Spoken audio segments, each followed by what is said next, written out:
ژاپن کشوری است که تقریباً هر کسی را شگفت زده می‌کند. کشوری روی کمربند آتش اقیانوس آرام با بیش از 6850 جزیره و جمعیتی حدود 123 میلیون نفر.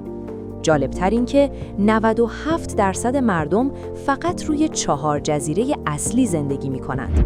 ژاپن بیش از 110 آتشفشان فعال دارد و در میان آنها کوه فوجی به عنوان نماد ملی این کشور می‌درخشد. اما ژاپن فقط طبیعت نیست. فرهنگی دارد که گاهی منطق غربی را کاملاً به هم می‌ریزد. مردم در زمان زلزله آرام در صف می‌ایستند. اگر کسی به آنها برخورد کند، عذرخواهی می‌کنند و شغل‌هایی دارند که شاید در هیچ جای دنیا پیدا نشود. اگر قصد سفر به ژاپن را دارید، باید بدانید که خالکوبی‌ها در فرهنگ سنتی ژاپن چندان پذیرفته نیستند. در بسیاری از چشمه‌های آب گرم، اونسن‌ها، باید آنها را بپوشانید. در وسایل حمل و نقل عمومی، سکوت اهمیت زیادی دارد. تماس تلفنی، صحبت بلند یا ایجاد سر و صدا بی‌احترامی محسوب می‌شود. نکته جالب دیگر این است که انعام دادن در ژاپن معمول نیست و حتی می‌تواند بی‌احترامی تلقی شود. همچنین هنگام دادن یا گرفتن کارت ویزیت یا هر وسیله‌ای، استفاده از هر دو دست نشانه ادب و احترام است.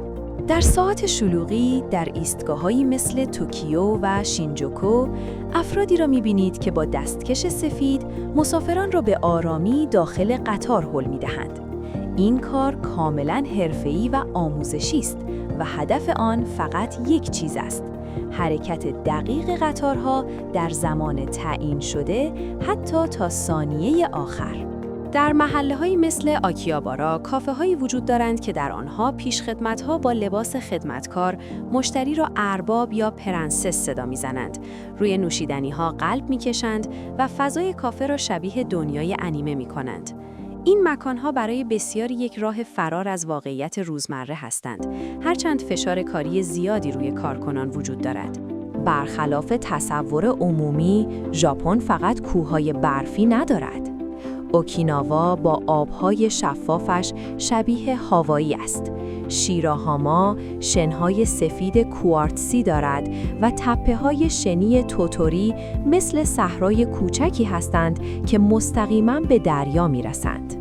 جشنواره‌های باشکوه ژاپنی، از هانامی در بهار، جایی که مردم زیر شکوفه‌های گیلاس جمع می‌شوند، تا جشن گیون در کیوتو با عرابه‌های غول‌پیکر چوبی و جشنواره برف ساپورو که زمستان را با مجسمه‌های یخی عظیم به افسانه تبدیل می‌کند.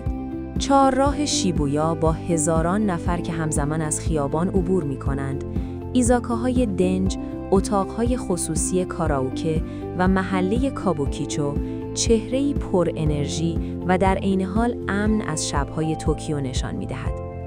گلدنگای هم با بیش از 200 بار بسیار کوچک شما را به توکیوی دهه 1950 می‌برد. در ژاپن بسیاری از زنان مسئول مدیریت مالی خانواده هستند.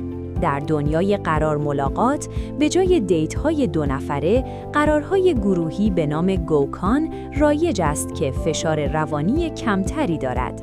کوه فوجی، دریاچه کاواگوچی، دروازه شناور ایتسوکوشیما و شهر اونسن هاکونه جزو نقاطی هستند که دیدنشان برای هر مسافری ضروری است.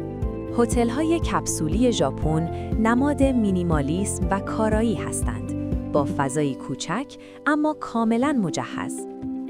با اینکه ژاپن ارزان نیست، کیفیت غذا، امنیت، تمیزی و نظم آن باعث می‌شود هزینه‌ها ارزشش را داشته باشد. حتی یک کاسه رامن با کیفیت قیمتی کاملاً منطقی دارد.